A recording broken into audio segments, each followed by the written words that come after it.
वह अपना सिंह होना ही भूल गया, भेड़ों के साथ रखा।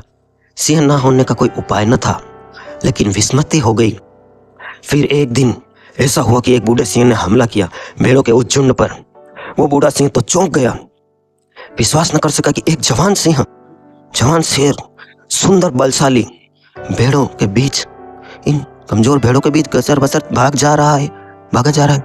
भेड़ें उससे घबरा नहीं रही। इस बूढ़े सिंह को देखकर सब भागे, बेतहाशा भागे, रोते चिल्लाते भागे। इस बूढ़े सिंह को भूख लगी थी, लेकिन भूख भूल गई। इसे तो यह चमत्कार समझ में नहीं आया कि क्या हो रहा है। ऐसा तो कभी न सुना, न कभी कानों से देखा, न कानों से सुना, न आंखों से देखा। यह हुआ क्या?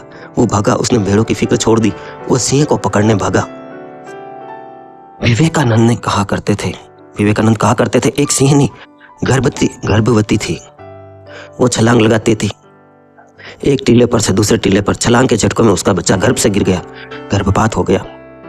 वो तो छलांग लगा के चली भी गई, लेकिन नीचे से भेड़ों का एक झुंड निकलता था। वो बच्चा भेड़ों के बीच गिर गया, वो बच्चा बच गया। वो भेड़ों में बड़ा हुआ, वो भेड़ों जैसा ही रोता मिमियाता, वो भेड़ों के बीच ही सरक के घसीट के चलता। उसने भेड़ चाल सीख ली, और कोई उपाय भी नहीं था, क्योंकि बच्चे तो अनुकरण से सीखते हैं। जिनको उसने अपने आसपास देखा, उन्हीं से उसने अपने जीवन का अर्थ भी समझा। यही मैं हूं। और जो आदमी भी कुछ नहीं करता तो सिंह शावक था। वो तो क्या करता है? उसने यही जाना कि मैं भेड़ हूं। अपने को तो सीधा देखने का कोई उपाय नहीं, दूसरों को देखता था चारों तरफ। वैसे ही उसकी मान्यता बन गई, मैं भेड़ हूं। वो भेड़ों जैसे ही डरता मिमियाता, और भेड़ें भी उससे राजी हो गई। उन्हीं में बड़ा हुआ, तो भेड़ों ने कभी उसकी चिंता नहीं ली। भेड़ भी उसे भेड़ ही मानती। ऐसे वर्षों बीत गए। वो सिंह बहुत बड़ा हो गया। वो भेड़ों से बहुत ऊपर उठ गया। उसका बड़ा विराट शरीर, लेकिन फिर भी वो चलता भेड़ों के झुंड में। और जरा सी घबराहट की हालत होती तो भेड़ें भागती, वो भी भागता। उसने कभी जाना नहीं कि वह सिंह है। तो सिंह लेकिन भूल गया। सिंह ना होने का कोई उपाय न था, लेकिन विस्मृति हो गई। फिर एक दिन ऐसा हुआ, एक बूढ़े सिंह ने हमला किया भेड़ों के उस झुंड पर। वो बूढ़ा सिंह तो चौंक गया। मिलते हैं छोटे से ब्रेक के बाद फिर से आपका स्वागत है। उसने जाना नहीं कि वह सिंह है, लेकिन भूल गया। Video sponsor Dwarkadhish electric and power tools. फिर एक दिन ऐसा हुआ कि एक बूढ़े सिंह ने हमला किया भेड़ों के उस झुंड पर। वो बूढ़ा सिंह तो चौंक गया। उसे विश्वास न था कि एक जवान सिंह, जो सुंदर बलशाली था, भेड़ों के बीच गसर बसर चला जा रहा था।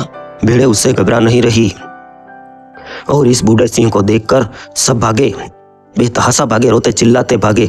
उस सिंह को देखकर भूख लगी थी, उस सिंह को भेड़ों को देखकर भूख लगी थी। भूख भी चली गई। यह क्या चमत्कार हुआ? न कभी कानों से सुना, न आंखों से देखा। यह हुआ क्या? वो भागा, उसने भेड़ों की तो फिक्र छोड़ दी, वो सिंह को पकड़ने भागा। वह मुश्किल पकड़ पाया, क्योंकि था तो वो भी सिंह। भागता तो सिंह की चाल से था। समझा अपने को भेड़ था, ये बूढ़ा सिंह तो था, और ये जवान। वह मुश्किल पकड़ पाया। वो रियाने लगा, जवान सिंह मिमियाने लगा। सिंह ने कहा, अबे चुप, एक सीमा होती है किसी बात की। ये तू कर क्या रहा है? ये तू किसे धोखा दे रहा है? तो घसीट के भागने लगा। वो तो कहने लगा, क्षमा करो महाराज, मुझे जाने दो। लेकिन वो बूढ़ा सिंह माना नहीं। उसे घसीट के ले गया नदी के किनारे, नदी के शांत जल में। उसने कहा, जरा झांक के देख। दोनों ने झांका। उस युवा सिंह ने देखा कि मेरा चेहरा उस बूढ़े सिंह के चेहरे से बिल्कुल एक जैसा है। बस एक क्षण में क्रांति घट गई। कोई औषधि नहीं, कोई ओंकार निकल गया, गर्जना निकल गई, पहाड़ कंप गए, आसमान कंप गया। कुछ कहने की जरूरत नहीं थी। ऐसी गर्जना की उस जवान सिंह ने, उस बूढ़े सिंह ने कुछ कहा भी नहीं। सदगुरु रहा होगा, बस दिखा दिया, दर्शन करा दिया ओरिजिनलिटी के। जैसे ही पानी में झलक देखी, हम तो दोनों एक जैसे हैं। बात भूल गई। वो जो वर्षों तक भेड़ की धारणा थी, वो एक क्षण में टूट गई। जिस प्रकार किसी का आत्मज्ञान जागता है और वर्षों से धारणा टूट जाती है कि क्या हम ये लेन देन में और जिंदगी के इन छोटे छोटे कृत्यों में उलझे हुए हैं, वैसे उसकी धारणा जाग गई। जो वर्षों से भेड़ की धारणा थी वह टूट गई। उद्घोषणा करनी ना पड़ी, उद्घोषणा हो गई। हुंकार निकल गया, क्रांति घट गई। ऐसा ही ठीक अष्टावक्र और जनक के बीच हुआ। अष्टावक्र यानी बूढ़ा सिंह, जनक यानी जवान सिंह पकड़े गए। अष्टावक्र के सत्संग में झलक दिखाई पड़ी। अष्टावक्र की घोषणा में अपने स्वभाव की पुष्टि हुई कि मैं कौन हूं, हु आई एम। अब तुम पूछो कि अगर कोई सिंह भेड़ों में खो गया हो तो उसे वापस सिंह बनाने की औषधि क्या है? औषधि कोई नहीं, नो रेमेडी। उसको कितने ही इंजेक्शन लगाओ, कितने ही वेटनरी डॉक्टर के पास ले जाओ, दवाइयां पिलवाओ, उससे कुछ लाभ ना होगा। तुम्हारी दवाइयां, तुम्हारे इंजेक्शन, तुम्हारा वेटनरी डॉक्टर उसके पास ले जाकर और उसे कमजोर करता जाएगा। तुम्हारी दवाइयां और उसे भ्रांति से भर देगी कि अगर मैं सिंह हूं तो इतने उपाय क्यों चाहे मुझे सिंह बनाने के लिए, इतने उपाय, इतनी दवाइयां क्यों?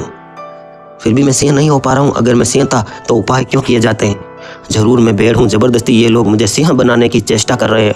फिर अगर समझा बुझा के किसी तरह तुम उसको यह भी भरोसा दिलवा दो कि तू रट, रोज सुबह ध्यान में बैठ के कि मैं सिंह हूं, मैं सिंह हूं, ऐसा रोज रट, अहम ब्रह्मास्मि, अहम ब्रह्मास्मि, तो उससे क्या होगा? धीरे धीरे हो जाएगा। रोज दोहरा के मैं सिंह होता जा रहा हूं, ऐसा कुएं कहता है। रोज स्वस्थ होता जा रहा हूं, मैं सुंदर होता जा रहा हूं, ऐसा अगर सिंह वर्षों तक भी कहता रहे, वर्षों तक कहने के बाद भी मान भी ले, तो क्या वह सिंह हो जाएगा? यह मान्यता ही रहेगी, यह विचार की पतली परत ही रहेगी। मगर उस बूढ़े सिंह ने ठीक किया। उसने उसे कुछ मंत्र नहीं दिया, जब तक नहीं दिया, घसीट के ले गया।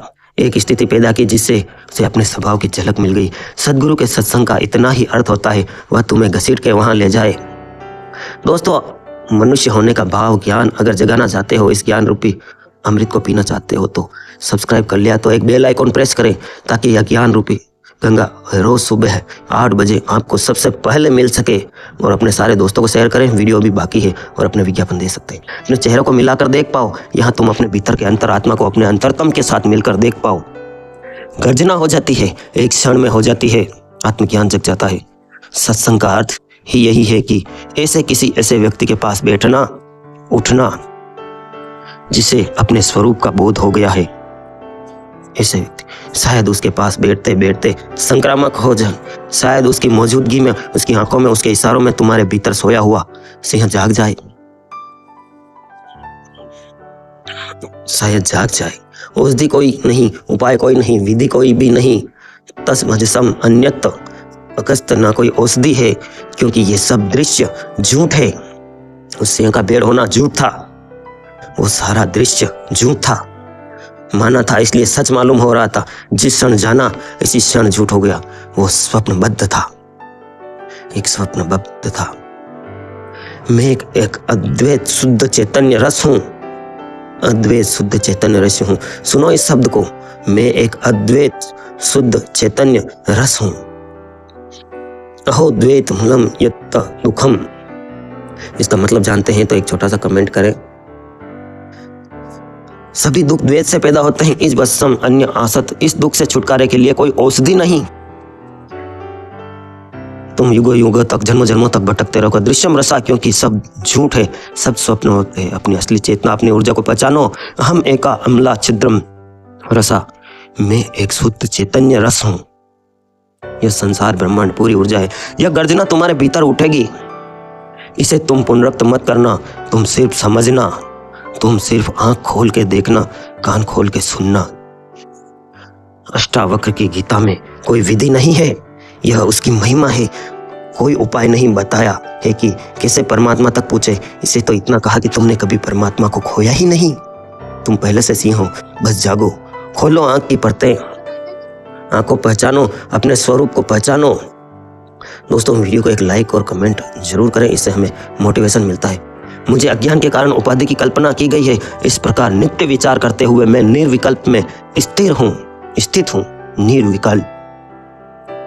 जिस क्षण तुम्हें दिखाई पड़ना शुरू हो जाएगा कि स्थिति क्या है, इस क्षण तुम छोड़ोगे नहीं, कुछ त्यागने को ना बचेगा, सारा स्वप्न खो जाएगा। तुम सिर्फ एक अहो से भरे रह जाओगे, एक अहो भाव से भरे रह जाओगे। अगर तुमने सोच विचार करके, तर्क से, चिंतन मनन से अपने को राजी कर लिया तो नहीं, यह सब स्वप्न है, इससे कुछ हल न होगा। यह तुम्हारी बौद्धिक धारणा नहीं होनी चाहिए, यह तुम्हारा अस्तित्वगत अनुभव होना चाहिए। मैंने सुना है नजरुद्दीन ने उसकी एक पड़ोसी महिला ने कहा नजरुद्दीन को, 5 वर्ष पूर्व मेरा पति आलू खरीदने गया था, परंतु आज तक नहीं लौटा। बताइए मैं क्या करूं? नजरुद्दीन ने खूब सोचा, सिर मारा, आंखें बंद की, बड़ा ध्यान लगाया, फिर बोला, ऐसा है, मेरी सलाह मानिए, आप गोभी पका लीजिए। 5 साल हो गए, पति आलू लेने गया था, नहीं लौटा, जाने दीजिए, आप गोभी पका ले या और कोई सब्जी पका ले। महिला कुछ पूछ रही है, नजरुद्दीन कुछ उत्तर दे रहा है। तुम जब किसी से पूछते हो कि मैं दुखी हूं, क्या करूं, तो अष्टावक्र को छोड़कर जो भी उत्तर दिए गए हैं वह बस ऐसे ही है कि गोभी पका लीजिए। कोई ना कोई उपाय बताया जाता है, यह उपाय कर लो, वो उपाय कर लो, इससे तुम सुखी हो जाओगे, इससे सारा दुख हट जाएगा, इससे तुम्हारे बच्चे की शादी हो जाएगी। उपाय से भ्रांति कटती नहीं, समझने की कोशिश करें। एक आदमी हिंसक है, सुनो, एक आदमी वह सुनता है हिंसा बुरी है, हिंसा पाप है, उसके मन में भी भाव उठता है अहिंसक होने का, क्योंकि हिंसा पाप ही नहीं है, हिंसक को दुख भी देती है। जो दूसरे को दुख देना चाहता है, देने से पहले खुद दुख लेता है। जो दूसरे को दुख देता है, वह देने के बाद उस दुख को भोगता रहता है। यह असंभव है कि दूसरे को हम दुख दें और खुद दुखी न हुए। अगर किसी को काला डामर, काला कोयला हाथ से दे रहे हो तो आपके हाथ काले जरूर होंगे। जो हम देंगे वो हमें हृदय में पालना पड़ेगा, और जो हमने दिया उसकी पश्चाताप की छाया हमें काटती रहेगी। जो आदमी हिंसक है वो धीरे धीरे अनुभव कर लेगा कि हिंसा है तो पूरी, लेकिन करूँ क्या, अहिंसक कैसे बनूं?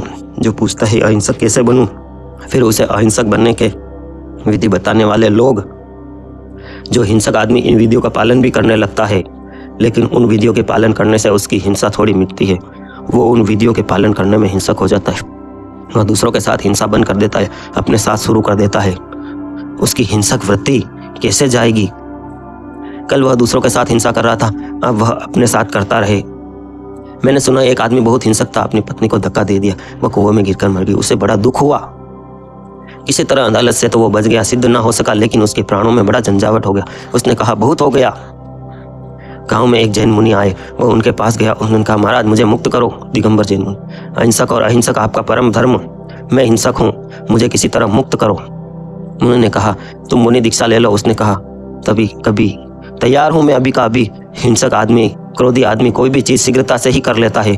वह किसी की हत्या कर ले शीघ्रता से, तो वह कुछ भी शीघ्रता से, कुछ अड़चन नहीं है। मुनि ने कहा बहुत सारे लोग आते हैं, लेकिन तुम जैसा संकल्पवान। Dwarkadhish electric and power tools, Fateh Nagar, ward 14। सभी प्रकार के खराटा, fan, cooler, spare, ICU, Orient, पंखे, सिगड़ी, सभी प्रकार की कूलर मोटरें के होलसेल विक्रेता। Power tools, spare parts, fridge, AC parts, bulb, tubelight एवं सब तरह के मिक्सर होलसेल रेट पर। Dwarkadhish electric and power tools, Changedi road, Fateh Nagar, आपकी अपनी शॉप। सब्सक्राइब करो, वो जो लाल वाला बटन है उसके साथ स्कैम करो या फिर महफिल जमाओ, मुझे नहीं पता, बस क्लिक हो जाना चाहिए। अब मैं भी जा रहा हूँ, मुझे हाँ जल्दी करो।